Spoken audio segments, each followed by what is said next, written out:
May 10th, 1942, 063, ORs, Mindanao Island, southern Philippines. Lieutenant Colonel Wendell Fertig stood on a jungle ridge overlooking the sea, watching distant smoke rise from burning American positions on Corregidor. Radio reports crackled. General Wainwright had surrendered. The Philippines had fallen. Over 78,000 American and Filipino troops marched into captivity on Bataan and Guerrilla, facing the infamous death march. Fertig, a 41-year-old mining engineer turned reserve officer, had been sent south to Mindanao weeks earlier with orders to organize engineering support for the Visayas Mindanao force. Now those orders dissolved. Surrender was the command from above. But Fertig looked at the Filipino soldiers around him, men who had fought beside Americans, who had families in villages below, and made his choice. He would not walk into a prison camp. He would not abandon the fight. What if one man, cut off, outranked, and alone in name only, refused to quit? What if he turned scattered survivors, farmers, teachers, and former constabulary into an underground army while 50,000 Japanese troops swept the island hunting for any sign of resistance? Fertig tore the silver oak leaves from his collar, buried his uniform insignia, and slipped deeper into the mountains. By noon, he had drafted a simple declaration. He was now the commander of all American forces on Mindanao. It was audacious, perhaps delusional yet. Within hours, word spread through hidden trails and fishing boats. Men began arriving. A handful at first, then dozens, then hundreds. They carried old rifles, bolos, homemade spears. They had no food reserves, no medicine, no contact with the outside world. But they had one thing: belief that America would return.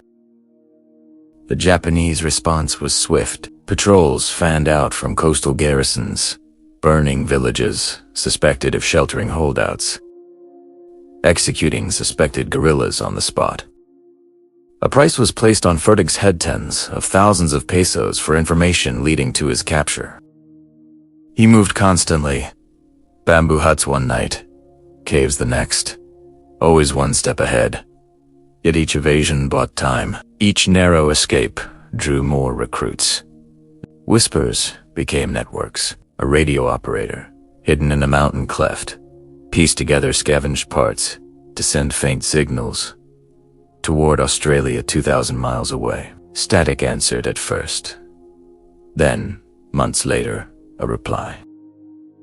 In those early days, Fertig's army was invisible scattered bands, avoiding roads, striking supply lines at night, vanishing before dawn. But the Japanese felt the sting.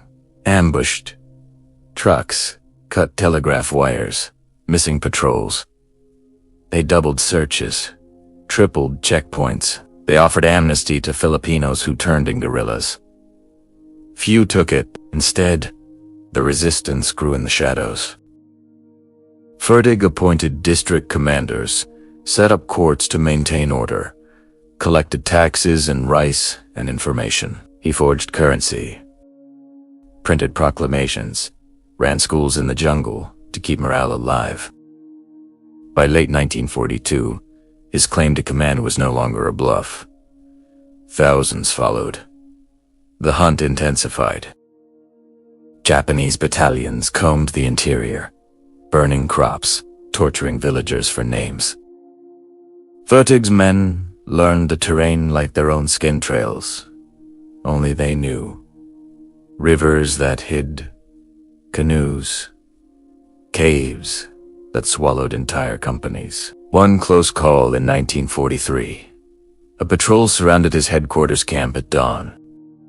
Fertig escaped barefoot through a ravine, losing his boots and most of his papers. He regrouped, rebuilt. Another time, betrayal from within a spy slipped into his circle. The man was caught, tried by guerrilla court, executed. Trust became harder, but the force endured. Through it all, Fertig kept one rule: no unnecessary risks, no revenge killings, no terror. Discipline held the growing numbers together. By 1944, the impossible had happened. His command stretched across Mindanao, tens of thousands strong, armed with captured weapons, supplied by submarine drops from Australia. They controlled vast rural areas, denying the Japanese full use of the island's resources. Intelligence flowed to MacArthur's headquarters. Troop movements, airfield locations, shipping schedules, all from a man the Japanese still hunted as public enemy number one on Mindanao. How did one engineer, refusing to surrender, turn desperation into a shadow government that tied down an entire Japanese division? To understand the scale of what Fertig achieved, we must step back into the collapse of Allied defenses in the Philippines and why resistance there mattered so much to the broader Pacific War. The fall of the Philippines in spring 1942 marked one of the worst defeats in American military history. Japan's invasion began hours after Pearl Harbor on December 8, 1941 local time. Imperial forces landed at multiple points, overwhelming the poorly equipped Philippine Army and the U.S. Army forces in the Far East USAFFE, under General Douglas MacArthur. April 9, Bataan fell after a grueling siege. The Bataan Death March followed, claiming thousands of lives from starvation, disease, and execution. Corregidor surrendered on May 6th. Over 70,000 prisoners endured brutal captivity. MacArthur escaped to Australia, vowing, "I shall return." Mindanao, the second largest island, held strategic value: airfields, ports, rubber plantations, and proximity to the Dutch East Indies. After the main surrender, pockets of resistance formed. Many American and Filipino officers evaded capture, slipping into mountains and jungles. They linked with local leaders, former constabulary, and civilians eager to fight back against occupation, atrocities, forced labor, food requisitions, Japanese occupation forces on Mindanao numbered around 50,000 by 1943 to 1944 mostly. Garrison troops, controlling towns, roads, and coasts, with limited penetration into rugged interiors. Their strategy: pacify through terror, isolate, resistance, exploit resources for the empire. Yet terrain favored guerrillas: dense rainforests, mountains over 9,000 feet, swamps, and thousands of miles of coastline for small boat movement. Fertig arrived on Mindanao in March 1942 as a lieutenant colonel, assigned to engineer duties under Major General William F. Sharp's Visayan Mindanao Force. When Sharp surrendered in June, Fertig already in the hills, organizing he contacted other holdouts, captains, lieutenants, enlisted men, Filipino reserve. By July, he had a core group. He promoted himself to full colonel to lend authority Filipino fighters, respected military hierarchy, and declared the 10th Military District, USFIP. Importance of this resistance extended beyond local defiance. Guerrillas provided MacArthur's GHQ in Australia with vital intelligence. Via makeshift radios, they harassed Japanese logistics, ambushed patrols, protected airfields for future use. They maintained civil order in liberated zones, schools, courts, hospitals. This kept hope alive among civilians and denied Japan full control. Weapons were scavenged, pre-war, Enfields, Springfields, Japanese Arasakas, captured in raids. Ammunition came from hidden caches or later submarine drops. Communication relied on hand-cranked generators, Morse code, hidden antennas. Food, rice, from sympathetic farmers. Wild game, traded goods. By mid-1943, Fertig's network spanned districts. He unified fractious groups through diplomacy: Moro, Muslim leaders in the south, Christian Filipinos in the north. Radio contact with Australia began sporadically in late 1942, becoming reliable by 1943. Supplies arrived: weapons, medicine, money. The force professionalized. Training camps, intelligence sections, even a small navy of bunkas, outrigger boats. Japanese counter-guerrilla operations were harsh. Village burnings, mass reprisals, Kempeitai military police interrogations. Yet, each atrocity fueled recruitment. Fertig's emphasis on restraint protecting civilians. Fair trials built loyalty. As 1944 dawned, Fertig's command approached core strength. His intelligence network mapped Japanese positions island-wide. When MacArthur's forces prepared to return, Mindanao's guerrillas stood ready as a shadow army coordinated, supplied, waiting for the signal to strike openly. The stage was set for Fertig's hidden empire to emerge from the jungle shadows. February 20th, 1943, 0230 hours. Hidden mountain camp near Misa Occidental. A faint Morse code signal cut through static on a Juragid. -284 Cecil Rupees radio. Its antenna strung between bamboo poles. In the jungle canopy, the operator, Lieutenant Abner Moul, scribbled frantically. Contact established with Australia. GHQS. WPA. Acknowledging Fertig command and requesting coordinates for supply drops. Fertig, now officially recognized as colonel by MacArthur's headquarters, exhaled slowly. After 8 months of evasion, the Invisible Army had a lifeline, but the Japanese hunt had intensified. Kempeitai agents offered bounties. Patrols doubled. Villages burned on suspicion alone. Fertig's force scattered across districts. Perhaps 5,000 organized at that moment faced constant pressure from roughly 50,000 Japanese troops controlling coasts and towns. He divided Mindanao into 10 military districts, each with a commander reporting directly to him. The 106th Infantry Regiment formed first in November 1942, followed by others. 108th, 110th, up to the 114th by mid-1943. Recruits arrived: daily farmers with bolos, teachers with hidden rifles, former constabulary with Springfields scavenged from pre-war armories, weapons. Mostly .3006 Enfields. Captured Arisaka Type 38s and Type 99s. A few bars. Thompson submachine guns from early drops. Ammunition handmade in jungle workshops, brass curtain rods cut for bullets, black powder from fertilizer and sulfur. Fertig's engineers built forges, smelters. They repaired trucks, forged bayonets from scrap. Twists came early. In spring 1943, a rival guerrilla leader challenged Fertig's authority, splitting forces temporarily. Fertig negotiated, unified them under Disapuno reprisals. No looting civilians. Japanese launched major sweeps. Operation Cleanup in Lanao. Burning Moro villages. Fertig's men struck back ambush on a convoy near Iligan. 40 Japanese killed. Trucks burned with Molotov cocktails from gasoline tins. Losses mounted. One raid cost 12 guerrillas dead when a patrol walked into an ambush. Fertig mourned privately. Wrote letters to families through couriers. By summer 1943, submarine drops began. USS Narwhal, USS Seawolf delivered crates of M1 Garans, grenades, medical kits, money printed in Australia. Fertig established a civil government.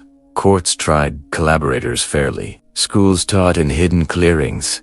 Hospitals treated malaria and wounds with quinine and sulfa from drops. Coast Watch's 70 stations by 1944 reported ship movements. Aircraft, troop shifts, intelligence flowed to Australia, Japanese convoy routes, airfield locations, garrison strengths. This data helped Allied planners. Fertig's reports contributed to victories like the Battle of the Philippine Sea. Heroics defined the men. Captain Charles Hedges led night raids on fuel dumps, destroying thousands of gallons with thermite grenades. Morodatus, in the south, once wary, joined after Fertig respected their customs. No forced conscription, shared command. One unit, the 110th Division under Colonel McClish, operated in eastern provinces, sabotaging bridges with dynamite from mining caches. A twist in late 1943. Betrayal. A trusted aide turned informant. Japanese raided a headquarters, capturing documents. Fertig escaped by minutes, relocating HQ to a new cave system. The traitor was caught, tried by guerrilla court, executed. trust rebuilt slowly. Operations escalated. Ambushes on roads. Guerrillas felled trees, waited in foliage, opened fire with bars and rifles. Tenbanisa. Japanese retaliated mass executions in towns, but each atrocity drove more to the hills. By early 1944, Fertig's rolls approached 20,000, armed effectives around 10,000.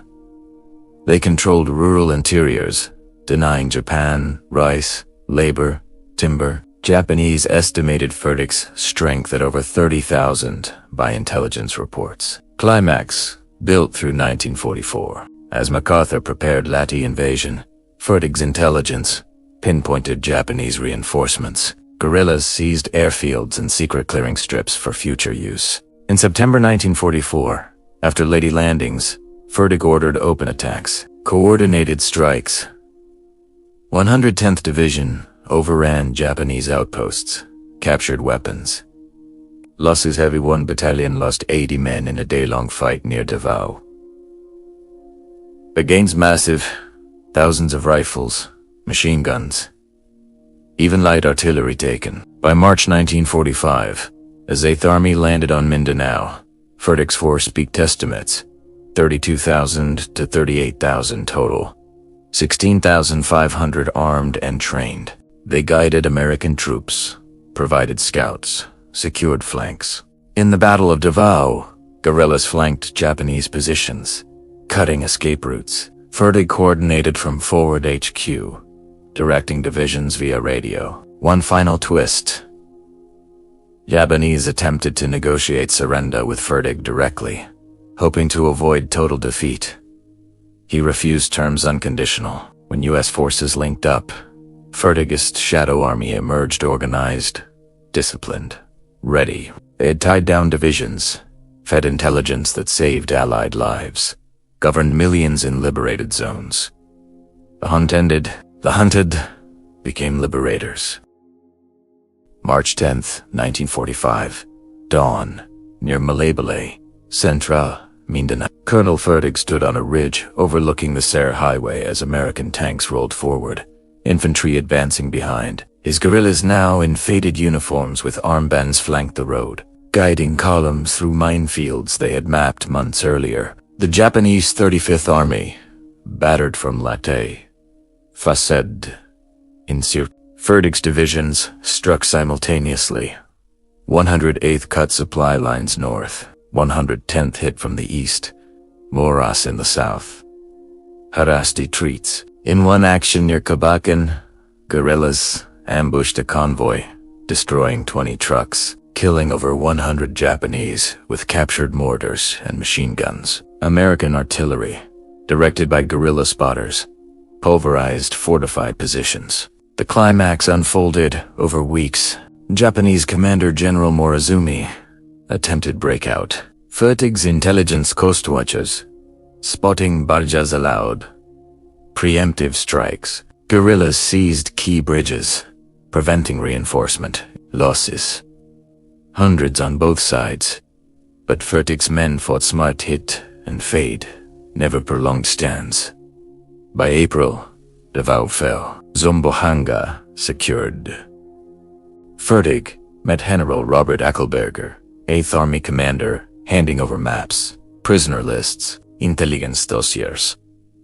Resolution came quietly. Fertig disbanded units gradually, ensuring men received back pay from Australian funds, medical care. Many returned to farms. Schools reopened under civil authority. He received the Distinguished Service Medal for Command from September 1942 to March 1945. Citation noting organization of 25,000 plus men who confined superior enemy forces. The lesson carved in Mindanao's jungles was stark. One determined leader, refusing defeat, can forge order from chaos. A mining engineer, with engineering logic and human understanding, built governance amid war courts, taxes, schools while evading hunters. Resistance wasn't chaos. It was structure hidden in shadows. It showed irregular warfare could tie down armies, gather intelligence, prepare ground for Fertig's force didn't win alone, but without it, liberation costlier, slower. Mindanao, liberated by August 1945. Japan surrendered days later. Fertig's guerrillas had held hope for 3 years, turning hunted men into a force that helped end the occupation. Their story reminds, in darkest times, refusal to surrender, combined with organization and restraint, can reshape battlefields. August 15, 1945, Manila headquarters, Philippines. Colonel Wendell Fertig sat at a folding table, signing final discharge papers for his last guerrilla units. Outside, the war had ended Japan's surrender broadcasts hours earlier. Mindanao's jungles, once alive with ambushes and radio whispers, fell quiet. His force, which had grown to between 32,000 and 38,000 men by the final months, dissolved peacefully. Men returned to barrios, farms, fishing boats, many carrying scars, malaria, and memories of nights spent hiding from patrols. Fertig himself received the Distinguished Service Medal, pinned by General Douglas MacArthur in a brief ceremony. The citation spoke of exceptional meritorious service in organizing and commanding resistance that materially assisted in the reoccupation of the Philippines.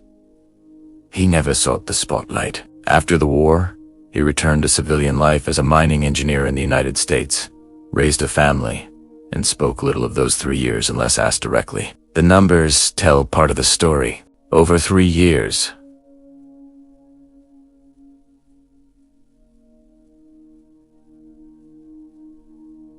Airbus Fertig's guerrillas tied down elements of at least 2 Japanese divisions. Roughly 50,000 troops at peak occupation. Their redeployment elsewhere in the Pacific. They delivered thousands of intelligence reports, convoy routes, airfield construction, troop strengths, even weather data for Allied bombing runs. They maintained civil administration over large rural areas, collecting rice taxes to feed fighters, running schools to teach children during occupation, holding courts that punished looting and collaboration without descending into vengeance. When American forces landed in 1945, guerrilla units provided guides, scouts, and flanking attacks that accelerated the campaign and reduced casualties among regular troops. Yet the deeper imprint lies in what cannot be counted. The hope kept alive in villages where Japanese flags flew but American promises were whispered. The discipline that prevented the resistance from becoming banditry. The restraint shown toward civilians, and even toward captured enemies, rules Fertig enforced strictly. Many who served under him later said the greatest victory was not military but moral, proving that organization, fairness, and endurance could outlast terror. Mindanao's liberation came at heavy cost. Thousands of guerrillas died in ambushes, reprisals, disease. Civilian losses from Japanese counter-operations numbered in the tens of thousands across the island. The campaign itself, when 8th Army arrived, claimed additional lives on both sides. Fertig's shadow government had prepared the ground, but the final battle still demanded blood. Fertig lived until 1975, passing at age 74. His papers, maps, and reports are preserved in archives testimony to one man's refusal to accept defeat when surrenders seemed inevitable. The story of Mindanao's guerrillas remains one of the largest and most effective resistance movements of the Pacific War. A network born in jungle caves that grew into an army capable of governing, fighting, and waiting. History records the dates, the radio contacts, the supply drops, the final link-up with American divisions. It records the estimated size of the force, the intelligence value, the decorations awarded, but history does not capture the exact sound of a hand-cranked generator turning in a rain-soaked lean-to, the weight of a child's hand slipping a message through a bamboo fence, the silence after a patrol passes by, unharmed because a villager chose not to speak. Those moments belong to the men and women who lived them. I've just said what's recorded in history. You should find out the real truth yourself. We have written the sources from which we got this story in the description of this video, and we have always been and will be supporters of the oppressed, regardless of their color, race, or country. This world and its creator are also with the oppressed. If this story of hidden resistance moved you, hit that like button. Share your thoughts in the comments about other forgotten guerrilla fights of World War II, and subscribe for more true accounts from the shadows of the war. See you in the next WW2 story.